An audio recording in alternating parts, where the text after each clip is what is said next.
Welcome to the Fumblerooski Podcast by Power 88 Dean Radio. I'm your host, Adam Wright, along with Justin Tucker and Brian Mucker. So we have a great show going on. We have a lot of stuff that's going on here. So we'll start with the Bucs. So they win 47-7 over the Lions. They now have a 10-5 record, and they make their first playoff berth in 13 seasons. So it's been a long time since they've been into the playoffs. If the season ends today, they now face the Washington football team. So they face Atlanta next. So the question is, how far will they go? If you guys want to discuss. Brian. Oh, I would say they could make it to the semifinals and get possibly knocked out by the Saints or Packers, whoever faces them next. I do agree with that they will probably beat the Washington football team because Washington's not really a complete team yet, I would say.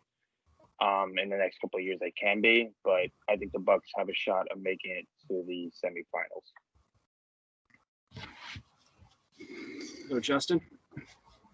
Potential-wise, Super Bowl, they have the firepower, they have the offense, they have the weapons, they have the quarterback, they have the coaching staff, they have it all. But the question is, can the head coach Bruce Arians and Tom Brady be on the same page long enough for them to make the Super Bowl? And can the defense hold up long enough for them to make the Super Bowl? I believe the offensive side, with the amount of weapons and the amount of firepower they have altogether, they can definitely make it to the NFC Championship or even the Super Bowl if necessary, if we're looking at the highest ceiling they have.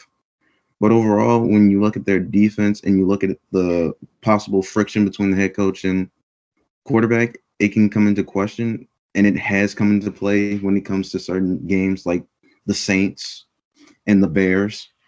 So when you look at it all in all, I say they go to the divisional round and they just barely by a field goal lose to the Packers or the Saints.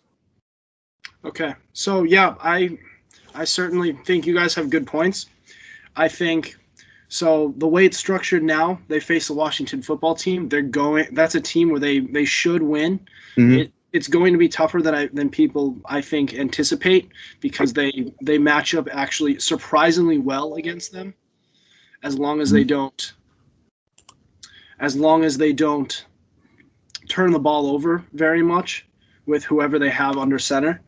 I think they will. I think this is a team they're going to beat. However, I think they're going to have either the Green Bay Packers after that, or they'll have the Seattle Seahawks. Those are both teams that they match up actually fairly well against.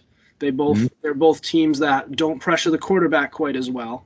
They're both teams where if you put their quarterback under pressure, the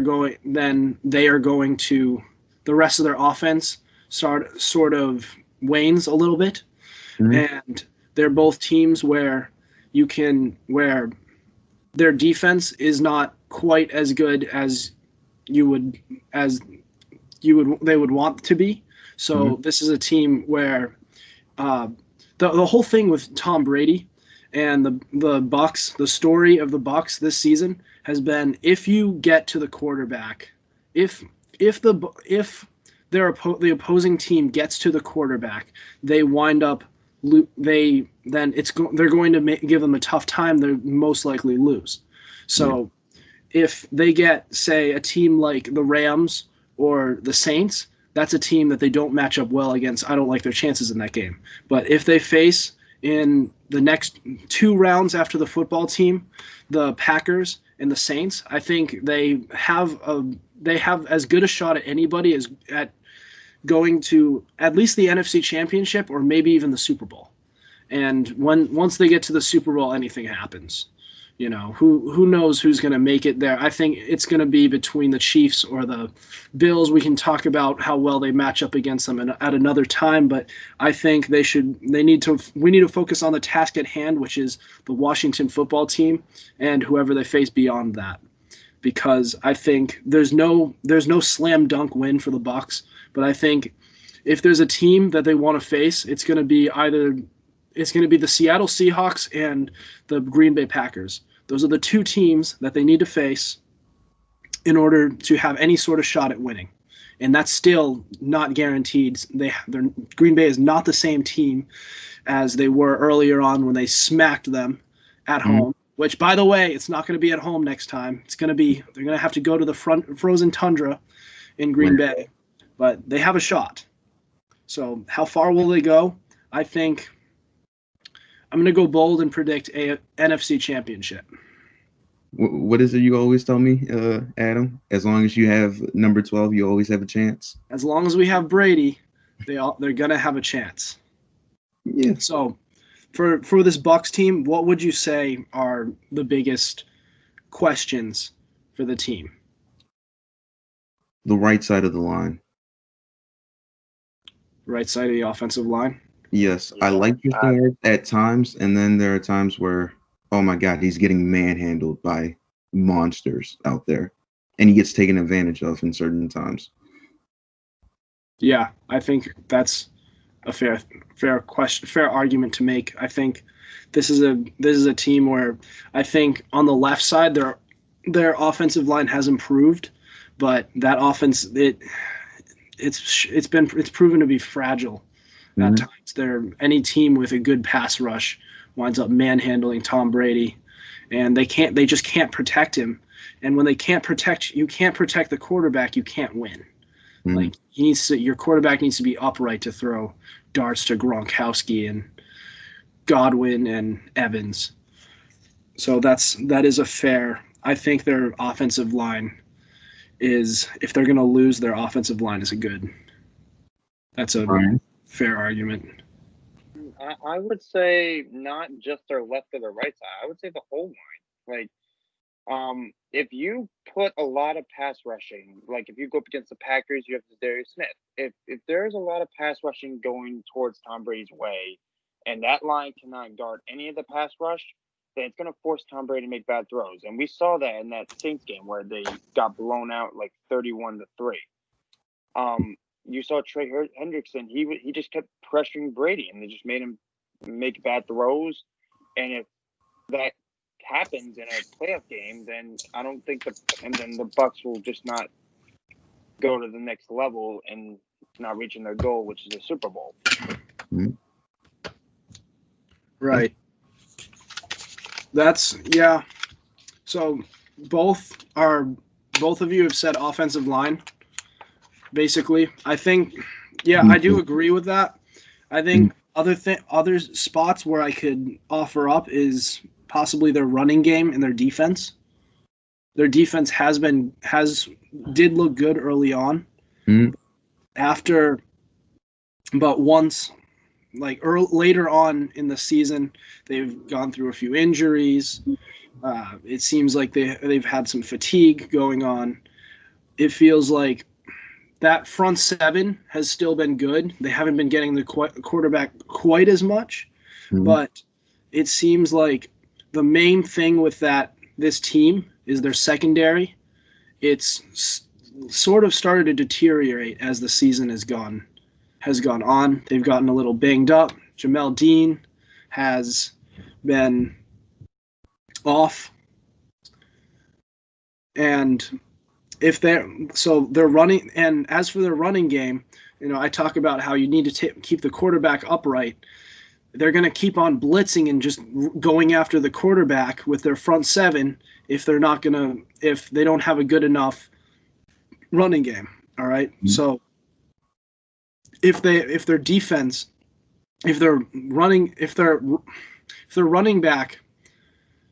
running backs aren't capable enough, they're not going to respect the run. So therefore, they're just going to say, okay, they can't do anything with the run. We're just going to go after the quarterback, because we know if the quarterback's on his ass half the game, then we're probably going to win the game.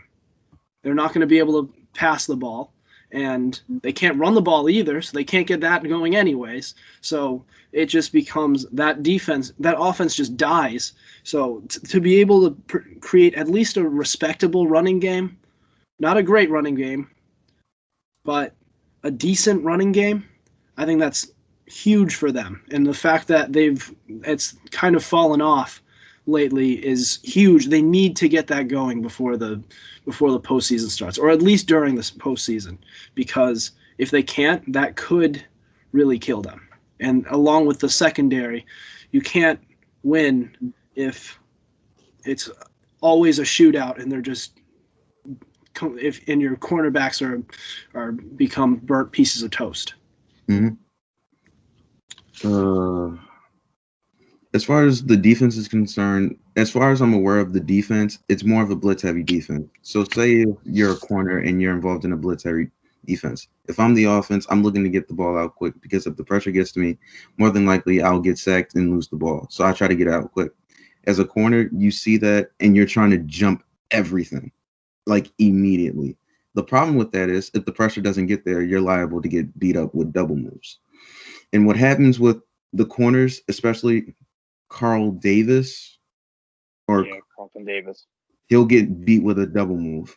And because he's so aggressively trying to get to the slant or the in or the out, he's just trying to cover everything in front of him and not realize he might get set up for a double move. So if the pressure's there, I don't see there being a problem for the Buccaneers defense because of how their defense runs. But at the same time, if the defense doesn't get there, it can be a very big problem in the playoffs, especially against a guy like the Packers. Because Aaron Rodgers will hold the ball for like 5, 6, 7 seconds. He'll kill you and throw it deep to Robert Tonyan or Devontae Adams or Marquez Valdez-Scantling. So it can be an issue as long as you don't. It can be issues at times. As far as the running game, I believe they'll be fine. Ronald Jones has over 900 yards rushing. I didn't realize that until I looked it up. So I didn't think it was that good. Now I'm starting to think it's more underrated than overrated. And as far as the run game is concerned, I believe Tom Brady is good enough to where he could use the pass game as an extension as the run game. As in, like, he can throw short screens, just quick outs, quick things to make sure to keep them even, keep them away from the line of scrimmage, to keep them aggressively attacking the pass, and then opening up more holes for Ronald Jones and Leonard Fournette. Right. Yeah. Yeah. Those are good points. Yeah.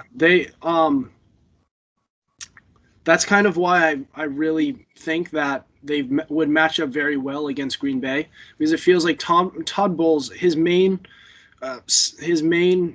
style with defense as coordinator tends to be stop the run and blitz the quarterback.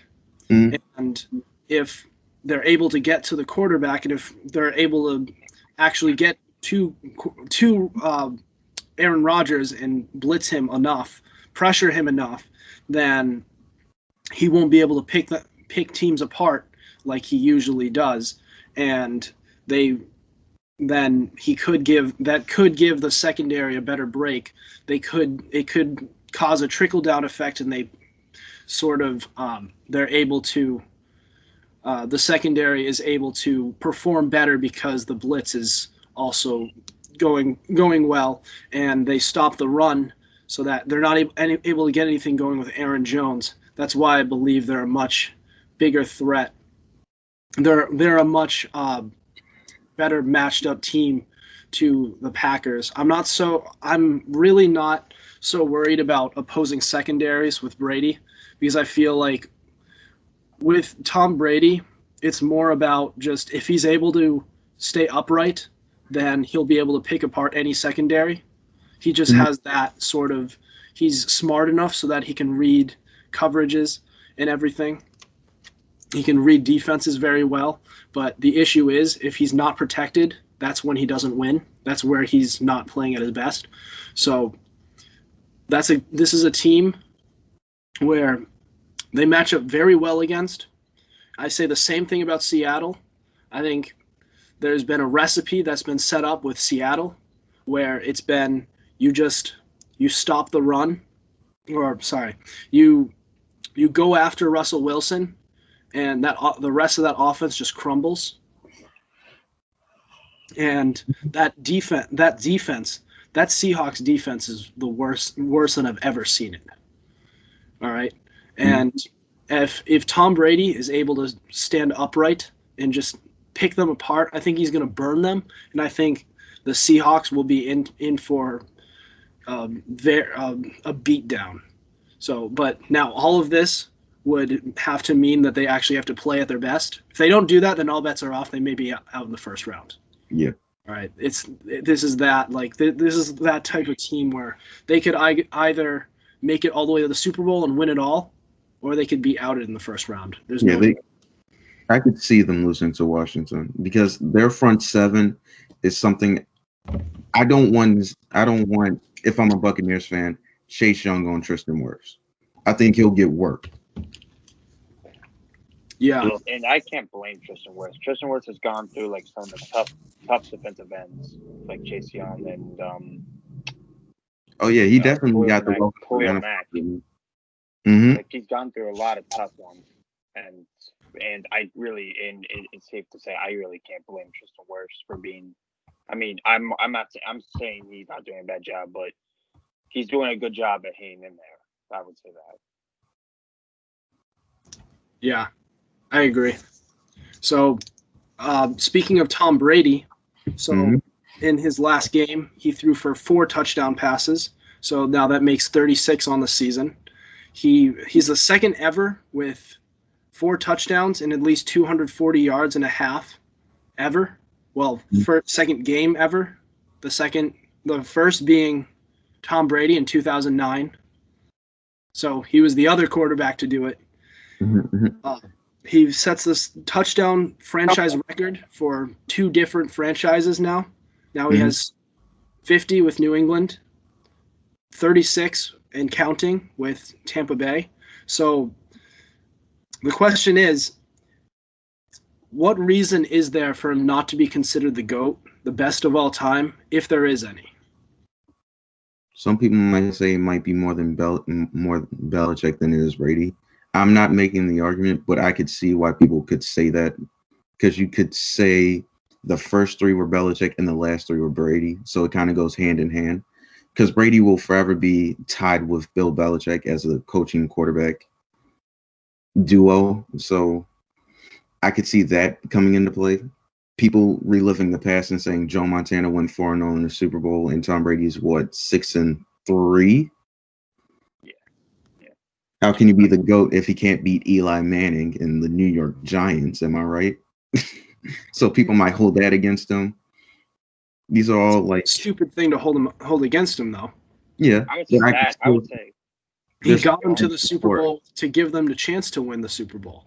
It's better. That's better than 4-0 in the Super Bowl, as if he was only in the league for 4 years. You realize he was in the league. Joe Montana was in the league for 14 seasons.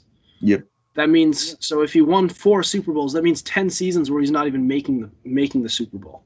Tom Brady's been in the league for this is 20 seasons. I believe it's 19 starting. So out of 19 years starting in the league, actually was it 19? I think it was around 20 years. I think that because he was out he didn't start in 2000 and he didn't start in 2008. He made 9 Super Bowls. That means that's only 10 seasons where he came up short. And out of those 9 Super Bowls, he won the majority of them. Now, of course, we want to win all of them. We want to win everything. I'm not saying we should be satisfied with that, but I think it's great that he is taking them to the final stage, the final countdown, just to give his team a chance. Those teams in 2011, 2017, where their defense was spotty and the team was imperfect in a few ways. He was still able to get them there, and they nearly won those Super Bowls. Now, 2007, good Lord, that helmet catch. We don't talk about that. But all of these years, he was able to take them there with the chance to do it. So I think it's just a stupid argument to say, well, he lost the Super Bowl. No, yes, I get it. He lost. It happens. But I'd rather, if you're going to lose at a time in the playoffs, I'd rather lose the last one and have the chance. rather than, and it's painful, but at least you're getting there to have the chance. Like, I get it. There's the Buffaloes who made 4 in a row and lost all 4. But it's really sad. But It's really sad. But would they have rather lost in the divisional round? They had the chance. They got them there with the chance to win. I'm not saying be satisfied with losing the Super Bowl. That's not what we want to do here.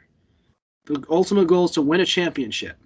But I think it says something about Jim Kelly when he's getting them to Super Bowls rather than getting them to divisional titles and we don't even remember his name.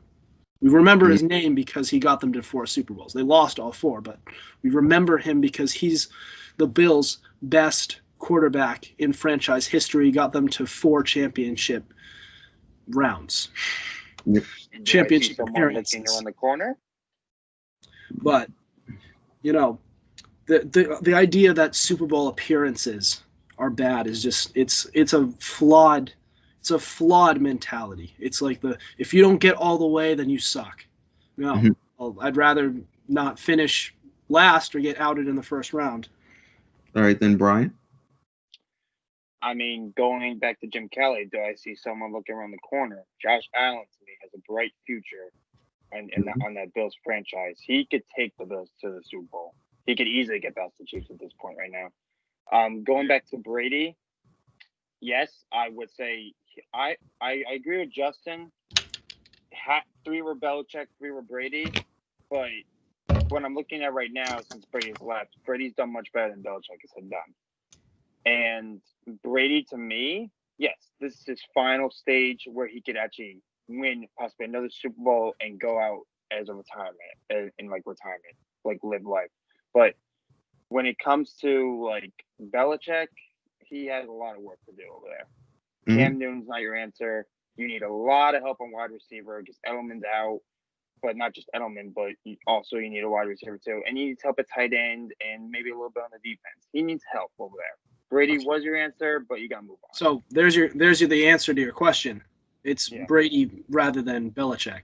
I disagree. I don't think it's just that. My thing is, it wasn't too long ago when we sat here and said the Bucs were 7-5 and the Patriots were 5-6. Like, that wasn't too long ago. That was like what, 3 weeks ago? Well, now they're 10-5 and the other is 6-9. So we weren't. So it's like I understand that. Like, Brady turned it around. He's looking phenomenal now, and Belichick's not looking too good. But I really do think it's one of those things where both of them gave equally in other ways where others fell short. Well, I agree with you on that. Like, I'm saying that one is better than the other. But Brady, to me, right now has the better offense than Belichick does. His offense needs help, and Brady's looks just fine. And same with his defense. Belichick needs help in like certain positions on his team. Brady, I would say, he even need a little bit of a cornerback help on his defense. So and maybe running back. Brian, who's the GM who puts the teams together on the Patriots? Who's the GM? Bill Belichick. Robert Kraft. No, Bill Belichick. Bill Belichick. So who's to blame for him not surrounding himself a roster and pissing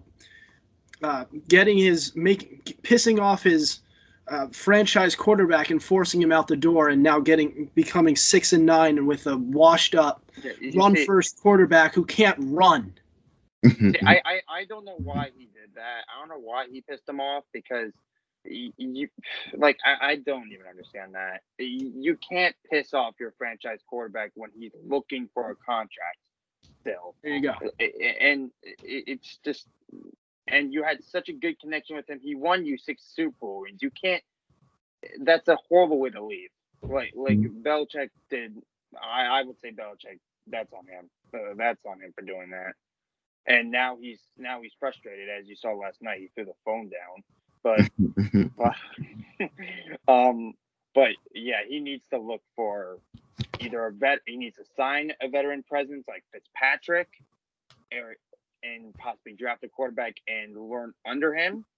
Like we can maybe see like another Patrick Mahomes type here, but Yeah, he needs to find a quarterback. I mean, I would say that would be like his last priority. Just maybe sign a veteran quarterback that's better than Cam Newton, I would say. But draft, like, build a roster around him.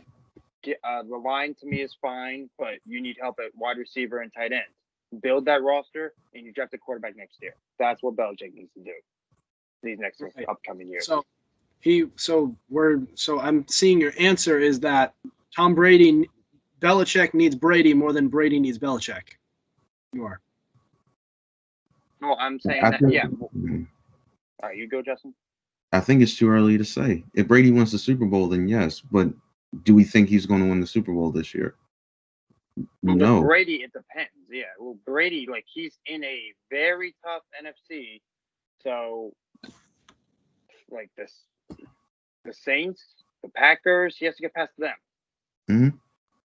The Patriots, if he was still with the Patriots, he could possibly have a shot. But, yeah, the Bills and Chiefs are in factor. He has the Bills just in their division, and there's also the Dolphins now. Mm-hmm. I find it interesting how now that Tom Brady left that division, all of a sudden two teams rose up out of the ashes, and now it's all of a sudden there's a bright future in the AFC. The AFC East. The AFC East is tough now. There's two solid quarterbacks in the AFC East, and whereas literally, like, I'm old enough to remember the past few years where it's always been the excuse for Brady and Belichick's success. It was always they're in a tough division. If they weren't in a tough division, then they wouldn't be doing so well. Well, when it's hard for any team to be so successful over the course of a 16-game regular season when you have two scheduled losses against Brady, Belichick, and company, and to separate Brady from Belichick in their success, I'm sure. So Belichick is a great defensive mind. Great defensive-minded coach. He has a great head on his shoulders. He is very strict, and he keeps the guys focused. He doesn't celebrate too early. They're disciplined. Mm-hmm. But the fact of the matter is, in seasons without Tom Brady, he's only made the playoffs once. And it wasn't anything too special. It wasn't much to write home about. They went 11-5 with the Cleveland Browns one season. They made a playoff berth. That was just about it.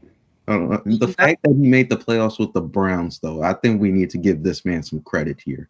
I think maybe, but it wasn't much to write home about. Well, look at the Browns roster. He got fired from the Browns. He was there for 4 seasons. He only had one winning record. Yeah, because they moved to Baltimore.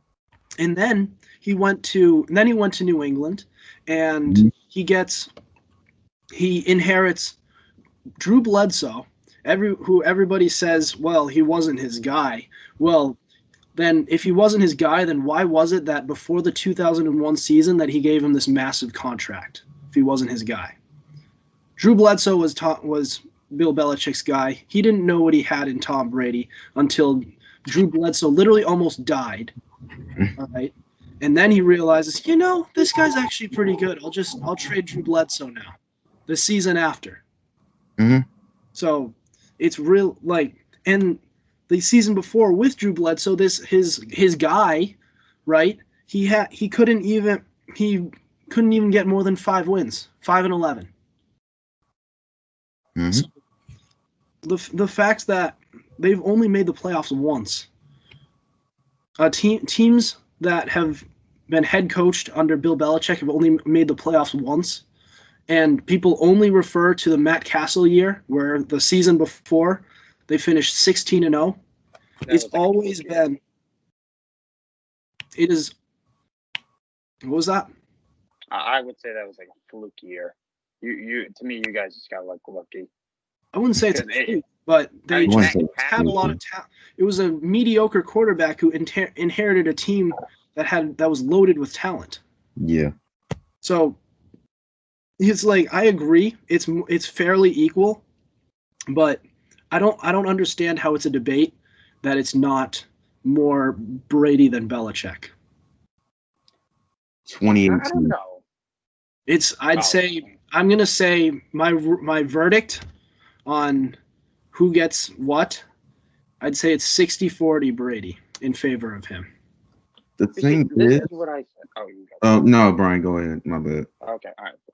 See, this is what I don't like when it comes to Belichick and Brady.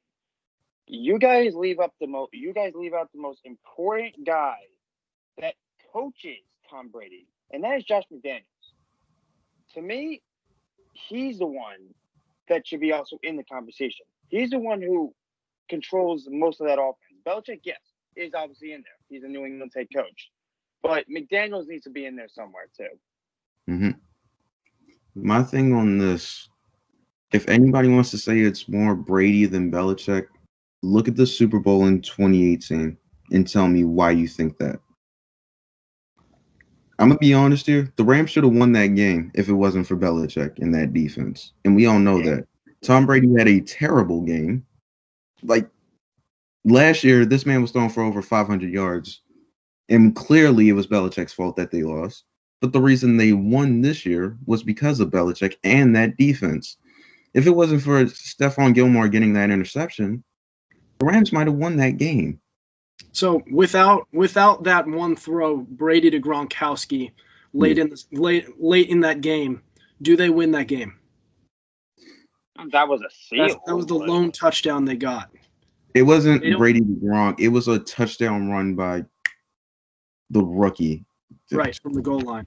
Yes. But who got him to the goal line? On him right now.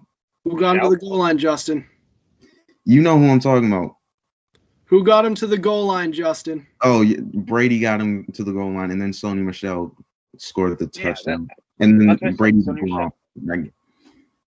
So I'm not going to try and I'm not going to try and convince you that he had a great game because he didn't. That was one of his worst. That was actually the worst Super Bowl performance by Tom Brady he's ever had. But I think part of being great is being able to, even on not your best days, to scrape yourself together and sort of be able to make plays when you need to in order to help your team win games. Because at the end of the day, it's not about the statistics so much, although we love to talk about his statistics as well. It's not about the statistics. It's about whether or not you can take your team to a win. Statistics just help. It just tells you how good you are and how capable you are of leading a team to victories. And he's able to lead teams to victories even when his stats aren't good. Mm-hmm. And for those who think it's more Belichick than Brady, I would look in the earlier years to their second Super Bowl, Carolina versus the Patriots, where it was an offensive shootout in the second half, and Brady had to make a comeback for them to win. So, yeah, I really do believe it's 50-50 even, where both of them had to save the day for the other. Right. I think we lost Brian for a few minutes here. Brian, are you there? Is he there? There he is. All right, he's back. I'm not sure what happened there. All right, we're gonna transition into the next part of the segment, and we're gonna check in on the other side, Tom Brady's former team. How are they doing? So they fall to 6-9. Mm-hmm. They lost to the Bills on Monday Night Football, 38-9. They finished with their first losing record since the year 2000. Bills' first year in New England and first year without Tom Brady, or last year without Tom Brady starting. So I think the question is here with looking at this roster, how long will it be until they're back into contention? So I think this is a tough question. I would say, are you saying the Patriots or the Bills? The Patriots. Okay. The Bills are in contention, Brian. With the way the Bills are looking right now, I could see them being the new Patriots. And then the way the Dolphins, I mean, they just need to have a little bit with Tua, maybe complete them a little bit. I would say the Patriots, it would take them about 5 or 6 years to get back in contention. 5 or 6 years. That's a long time. I'm not sure if I agree with that, but yeah, Justin? It's really not that hard. I mean, not too long ago, they were 5-6 with the team they had. So it's like, all right, they're not too far away from contention. So I'd say about 2 to 3 years, get a bridge quarterback, get some veteran wide receiver help, because that's where Belichick really shines when it comes to that. I believe it fits better for not only the scheme, but the quarterback to work under and develop under. Get some skill players in the draft, actually draft players that work in the system, and get some more depth at O-line.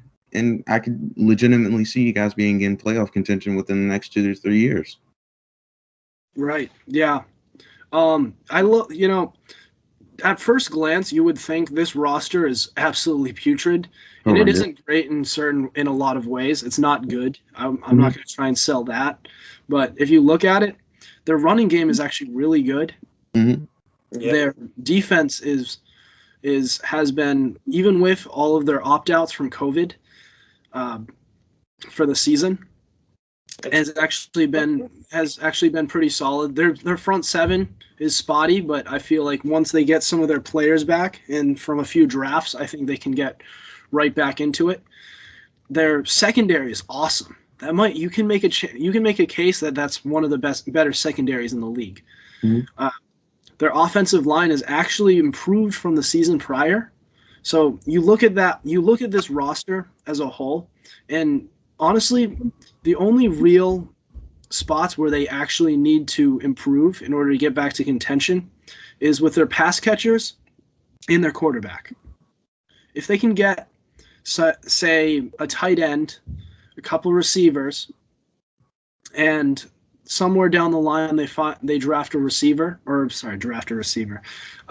quarterback. This is a team that maybe within, like Justin said, 2-3 years, maybe less, could be right back into it. They're really not as far off as we think they are. I think a lot of Patriots fans have been talking about this long rebuild because we don't know how to act how to react to having our first losing season since literally in 20 years. Mm-hmm. In fact, we're going on 21. So I think we all need to take a deep breath and chill and just trust in Belichick. I know I say that it's mostly Brady. I've said that it was mostly Brady, but I do believe that he can manage this team fairly well. And I think through free agency, I think the pass catches are easier said than done because I think he's had his issues with drafting wide receivers. Tight ends, he's been good, but receivers, he's had a major problem with. So maybe they could sign a guy. Maybe they could draft a tight end, say like Kyle Pitts in the draft coming up. But they don't have – they're not far off. And I think to say they are far off, like 5 or 6 years, Brian. Well, let me rest my case here. The reason why I say 5 or 6 years is because this is a big if. If they have a season like next year, like this, there could be possibly a rebuild right here. If it doesn't work out like that, 2 or 3 years. But they need to like work on a lot of steps. They need to get some of the players back from opt-outs, like Dante Hightower, who they miss desperately on offense, and Patrick Chung back in the backfield and safety. Then you obviously on the offensive side, you need to surround your quarterback of the future with some talent. You need wide receiver help. Yes, draft Kyle Pitts. I totally agree with that. That's what the Patriots should do with their number 1 pick. You should sign a guy like there's like guys. There's plenty of wide receivers on the free agent wire, like Allen Robinson, Kenny Galladay, Juju Smith-Schuster. Sign any one of those guys, and you could see having the Patriots have a bounce back year. So that doesn't sound like 5 to 6 seasons, though. But the reason why I said 5 to 6 seasons is because it's a big if they have a season like this year to next year. If they carry that on, there could be potentially a rebuild something around there. Well, so say they get these free agent receivers like you say they will. One of their main weaknesses is they don't have many pass catchers. Well, the thing is, they do. I think it's a long shot that they finish 6-10 or 7-9 again. They could finish more, maybe 9-7, and then that could be a bridge year to go into, say, their contending season where they could draft a quarterback and they're right back in the mix. Well, the reason why I say it's a 2-year rebuild. The reason why I say that is because like Belichick's not the one to like either draft a receiver or sign like a top-notch player in receiver. Like I probably haven't seen that since like Julian Edelman was drafted by New England. Yeah, I mean, Danny Amendola was okay, but was he great? I don't know. I would say he was on and off, but like I don't know. I haven't seen like a receiver since Julian Edelman that Belichick's actually like, worked with and has actually done good. Right. So then the way they cope with that is they just don't draft a receiver, they sign a receiver. So that's what they should do. But Belichick should be signing. If you sign guys like Robinson, Galladay, or Juju Smith-Schuster, and you have Edelman, and possibly draft a veteran presence like Ryan Fitzpatrick, you could sign him to a 1-year deal. Draft a quarterback like Mac Jones, I think will fall in the draft from Alabama. Draft Kyle Pitts for your first-round pick. You could see them going right back in contention and possibly knocking on the door of Josh Allen, Sean McDermott, and Brian Flores and Tua Tagovailoa. No, that's his name. Okay. Yeah. So there you go.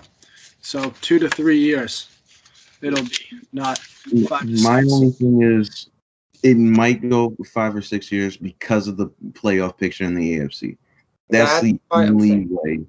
Because the AFC, just by judging off this year alone, is tough. You have to have a minimum of at least 5 losses or less to make the playoffs. It has been tough, but you got the AFC North where 3 teams can make it to the playoffs. Then you have the South where 2 teams. Then you have the East where 2 teams. Like, it can be very, very tough. And the Chargers maybe next year is another team that could be an issue. I would say the Raiders too. The Raiders are just the Raiders too. I could see like 10 teams making the playoffs next year in the AFC. Well, there can only be 7. So, exactly. That's my point. So if we add the Patriots in like 2 to 3 years, where do they fit in all this? Only time will tell. Right. Obviously, Houston, Jacksonville, Jets, they have their own issues because they need to work on quite well. So I don't really see them making the playoffs anytime soon. But yeah, the Browns, you see them as a great team. They're in the playoffs right now. But then you also have the Raiders in the future. You have the Chargers in the future, like Justin said. You could see possibly the Bengals in the next probably like 4 years.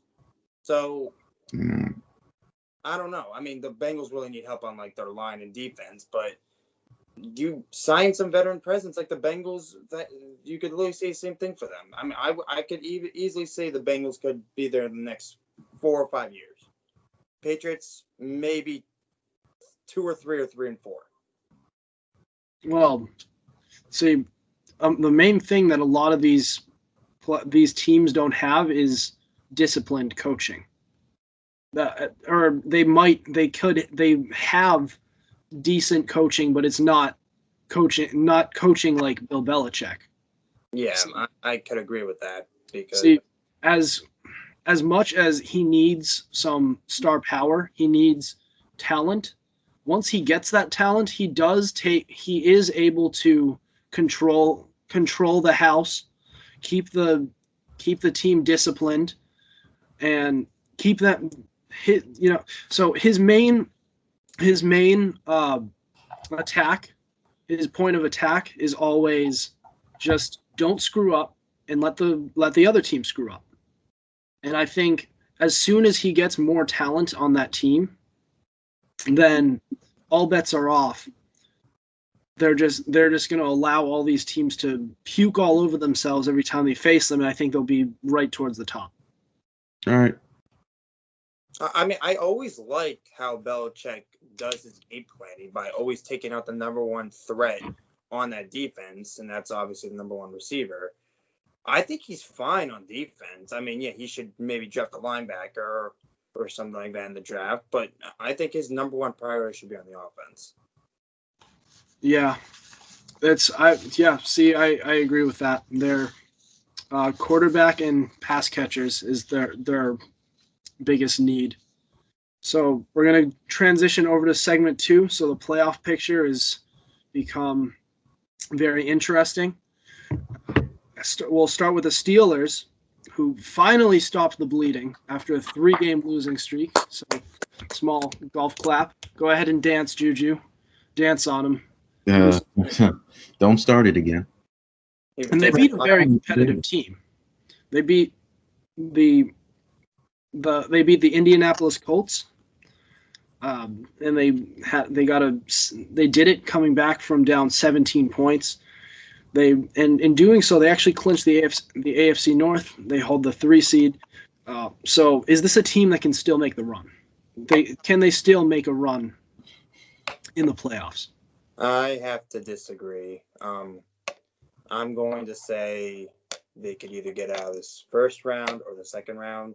The reason why I say that is because Big Ben, he's been washed up, and he probably needs to call it quits after this season. His knees are just not like there anymore. He can't run basically at all. He does have the talent around him, but it's just, I think you need to give the torch over to either Mason Rudolph or whoever's next up. And on the defensive side, you lost a lot, and I mean a lot of linebackers. Spillane was out for a couple of games with a knee injury. Bud Dupree, Devin Bush, your 2 star linebackers out for the season with Achilles injuries. I don't even see them making a rush at this point. That defense has just been banged up, and Big Ben's has been banged up too. Yeah, I understand that. Justin? It's tough because on one hand you can see it, but on the other hand, I could see them losing in the first round. They're one of those teams. I can kind of see them in the Buccaneers type of realm, except that they don't have the explosive firepower and they don't have Tom Brady. They have Big Ben, who's still very good, but he's not nowhere near the caliber of Tom Brady is at their careers right now. So the way I see it, if they don't have a run game going, it'll be very difficult on Big Ben, and it'll force him to be put in a compromising position where he has to throw the ball 51 times. And if you make him throw the ball an awfully lot, you have a better chance of winning the game than not. So if you can stop the run and not even allow them to get it started, then yeah, you have a great chance of just knocking them out and moving on to the next round. If you can't stop the run, then you might have a difficulty stopping the Pittsburgh Steelers. Yeah. See, I just don't understand why they're like, I think they're frauds. They're fraudulent, but I don't understand why. Like I look at their defense, it's good. Yeah. Their quarterback is solid. He's a good veteran. He's a proven competitive fighting quarterback. They have good pass catchers. They have a decent run game, but they're just fraudulent. Yeah. And I think maybe it's just a team that's not good enough to. I just think that they don't have that one guy that I thought they didn't need, but it turns out they clearly do. Mm. They don't have a good run game. Their defense is starting to deteriorate. Looks like they're starting to quit. It feels like this was a good win, but it feels like we all know what they are now. And I don't think that's going to change anytime soon. It was a very close win for the Colts too. That was by 4, and that's a playoff team right there. Yeah.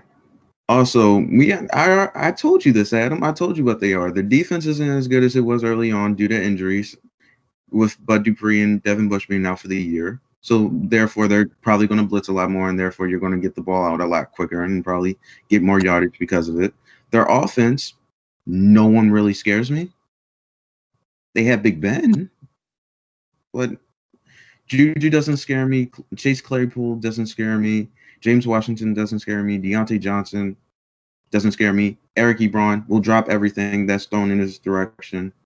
Their running game is basically non-existent. And Big Ben has to basically do everything for them. I don't like. They don't have anybody that makes me like, oh God, I have to cover that guy. They don't have anybody on that team. Now they have a bunch of very good people, but not a true number one. They have a bunch of number twos, and they have Juju that's trying to be a number one. And since AB left, he hasn't been a true number or a good receiver in that position. Yeah, you were right. You tried to tell me.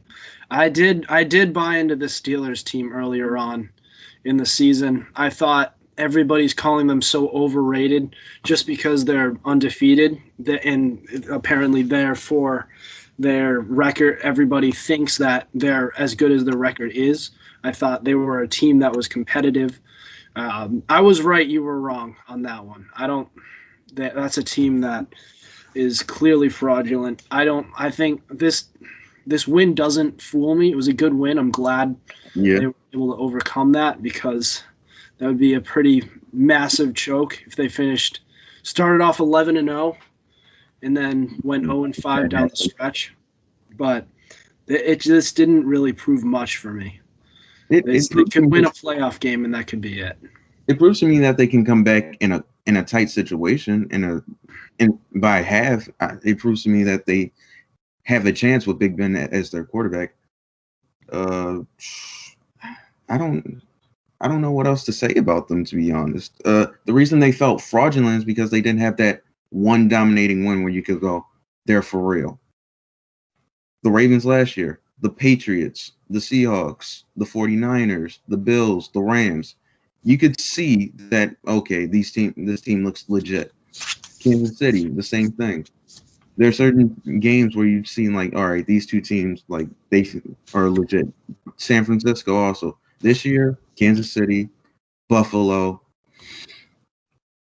It doesn't feel that way with the Steelers. It feels that way with Green Bay, somewhat the Saints at times, but not really the Steelers. That's where I get with them being overrated. Not because they're not talented, it's just because they don't have that one win where you go, that's impressive.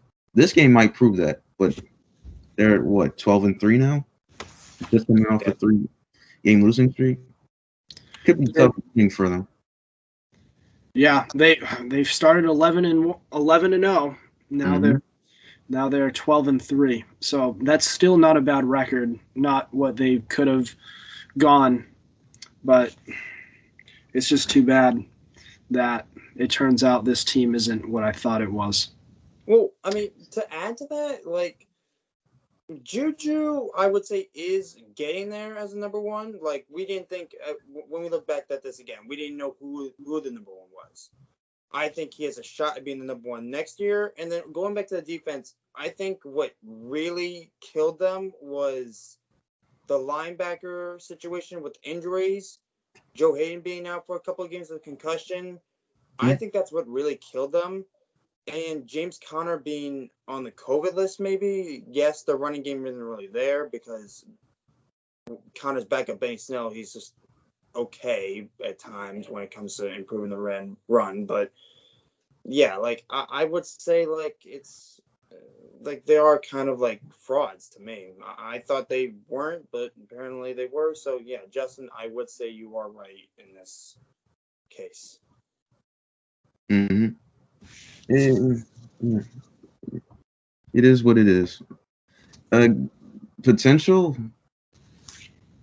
AFC championship, the floor, like the worst they could do is get bounced in the first round because they have to face us now. I don't even see that as their potential. They'll win a playoff game and that's it. That's what they should be hoping for. So let's move on. To another team in that same division, in the Cleveland Browns. So the COVID really bit them in the ass this game. So they were missing their top 4 wide receivers, and they were already missing their number 1 guy in Odell. So now they missed Landry, Higgins, Peoples-Jones, Hodge, and they missed a linebacker, all with COVID. And this wound up proving costly, and they wound up falling to the lowly Jets at 20-16. Yes, Brian, the lowly Jets. And now they fall all the way down to the 7 seed. They had a chance to possibly, if they won this game, they had a chance to stay hot on the heels of the Steelers and possibly overtake them for the 2 or 3 seed. Now they're just fighting to stay in the playoffs. So now that they face the Steelers next, so it doesn't get any easier. So what do they need to? So do they have a chance, and what do you think they need to do well in order to pull out the victory against this team? The Steelers run the ball well. Use Nick Chubb and Kareem Hunt more, because you have 2 all-pro caliber running backs in your backfield. Why aren't you using them more in the situation you had yesterday? Use your tight ends more. I think David Njoku, Austin Hooper, and Bryant can do a lot more, specifically the rookie. I think he could be one of those wide receiver / tight ends type of players, like a Darren Waller, just not as good right now. If they do get all 4 of their receivers back, not all 4 of them, but get Peoples-Jones and Landry back, they'll be fine. They could beat the Steelers just fine. They'll put up a challenge. It'll be a struggle for the Pittsburgh Steelers. See, what I say to that is, yes, you do have 2 caliber running backs in Chubb and Hunt, but would that convert you onto 3rd down conversions? You need to pass the ball. And Austin Hooper, what I saw in that game against the Jets, and yes, I am a Jets fan, so watching that game, Austin Hooper just dropped the ball all the time. Mayfield kept getting pressured. That if the Steelers do that, then they could easily win this game. But it all comes down to getting your receivers back. And I wouldn't even say Peoples-Jones. I would say Jarvis Landry and Rashard Higgins. Rashard Higgins has been a very nice receiver since Odell's gone on IR. And if you get those 2 back, you get Harrison Bryant, you use him, you put him in in place of Peoples-Jones. You put Hooper at the tight end position, and you have Chubb and Hunt in the backfield. And from what I saw on the news of the NFL, they're starting Mason Rudolph, considering they clinched. The Browns could possibly win this game. If they get those 2 receivers back, that's their key. If you get those 2 back, then that's a win. The Steelers were definitely in a giving mood when they benched Big Ben for Mason Rudolph. They were definitely in a giving mood. Yeah. For what reason, I have no idea. But they were in a giving mood. I guess because Ben, he's just not a quarterback that we saw back in the early 2000s. Basically, when Philip Rivers and Eli Manning were in that draft, obviously his body's basically it's torn up. He had that bad shoulder or elbow. I don't really know what it was. Elbow. Here, his knees. Yeah, I think he has a torn meniscus, I believe, in one of them, and he's playing on it. He's just not looking good. I think he needs to retire after this season. Yeah, I don't think if the Cleveland Browns are healthy, I don't think simply being healthy and just showing up for the Steelers for the game against the Steelers is going to just magically give them as much as we think this team is a bunch of frauds. I think the Browns aren't so much of contenders either themselves. So I wouldn't give that a guaranteed win, and I don't even know if they can be favored. That's a game that could go either way. So what they really need to do is they need to be able to pass well. When Baker is playing well, when he is throwing the ball, then they win. And we know what they can do with their rushing game, but if they can do both, that's when they're at their best. Their defense isn't going to be a big factor. It's going to be their offense that's going to take them to victories, and that's what they need to do in order to win and get into the playoffs. So we're going to transition into the NFC playoff picture. So not quite as eventful as the AFC East. The AFC. but there's not too much activity at the top. The Packers, they have control of the first seed. They face Chicago next. That's a game they'll most likely win. If they don't win that game, then it gets a little interesting between the Saints and Seahawks. If they both win, then it goes to the Saints. So, but where the real action comes in is towards the bottom of the playoff picture, where there's 3 teams in the same division. Guess who? NFC East. The Cowboys, Giants, and the Redskins are fighting for a playoff spot. So the Cowboys and the Giants, they face each other this week. If Washington wins, they're automatically in. Oh, and let me add this in. Justin, who did you say that was going to go to the NFC East? What team in the end? The NFC East, who I thought was going to win? Yep. I thought it was going to be the Eagles, but then look what happened. It failed miserably. Yep. Yeah, well, that's what happens when you have a cruddy quarterback in Carson Wentz. So Washington clinches with a win. They have Philly, so that's no guaranteed victory. Philly has been very competitive lately. If Washington loses, it gets really interesting between the Cowboys and Giants. That's a game where I feel like that could go either way. So who wins this division by the end of week 17?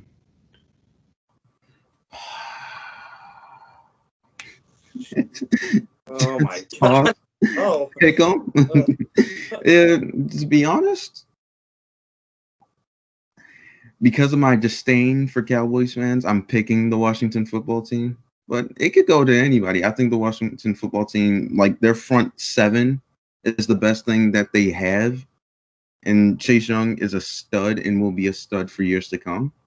So if they somehow get this win, they could be a potential problem to anybody in the playoffs. But the Cowboys aren't out of it. The Giants aren't out of it. So it could be anybody. See, I'm picking the Washington football team. I'm going to say an upset here. The Washington football team loses against Philadelphia. Jalen Hurts putting up numbers here because I think Jalen Hurts is capable of doing that. Mm-hmm. I'm going to say the Dallas Cowboys making it out of that. I did predict Washington or the Giants coming out of that, but I was never expecting Dallas to come back from this bad of a deficit, being basically almost out of the playoffs and now in contention right now. And the way they looked against Philadelphia, they could easily do that against the Giants. The Giants have been struggling in places like offense completely. Yes, their defense is there, but your offense needs to come through, not just your defense. It has to go both ways, not just one. So I think the Dallas Cowboys, to me, will be coming out of that division. And I'm not saying Washington will be a bad choice, but I think they're going to be losing the game by a close score. What about you, Adam? What do I think? They're going to this is a very tough call because they're all so evenly matched in their own way. I think we can all agree that mainly the Cowboys probably have the most potent offense, and Washington probably has the best defense. Mm-hmm. And the Giants are probably the most even-keeled team out of the three. Mm-hmm. I would say Washington probably pulls out the victory against Philly, and the winner of Cowboys-Giants becomes irrelevant, and I say Washington takes it. That's just that their defense is just that good that they're able to do it. I think their offense can do a little bit. They have some pieces there, and I think they're just gonna come through. It's a very boring answer, but I think it's the honest answer. Yeah. So Sunday night's gonna look pretty interesting for a lot of viewers. Mm-hmm. Yeah, I agree. So now going even lower. So there's the 6th seed, the Rams, the 7th seed, the Bears, and currently on the outside looking in is the Cardinals at 8. So these teams, Rams 9-6, Bears are 8-7, Cardinals 8-7. The Bears control their own destiny. They need to win, but that's really hard to control considering they face their division rival and basically their big brother, the Green Bay Packers. So they probably will not win this game. But at the same time, the Cardinals and Rams are also it's tough to get out who is coming out. I feel like there's going to be a lot of movement in this playoff picture when it comes down to it. Mm-hmm. But who takes these final two playoff spots between the 6 and 7 seeds?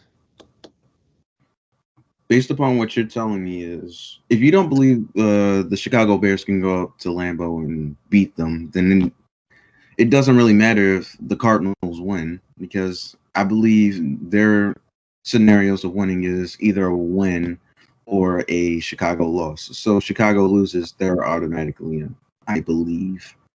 So there could be a case where 3 NFC West teams can make the playoffs, which I thought so earlier in the season, but towards the end, they've been falling off. I don't know how the Rams lose to the Jets, but yeah, all in all, I think the Bears might be on the outside looking in based upon the fact they have to face Green Bay, who is also looking for a first-round bye. Aaron Rodgers will be on his top ball. Devontae Adams will be unstoppable. Robert Tonyan will get a touchdown, and we'll go on from there. See, I love how we're bringing the Jets back in this because, as you saw, we were talking about the Browns. Low. We're bullying you over it.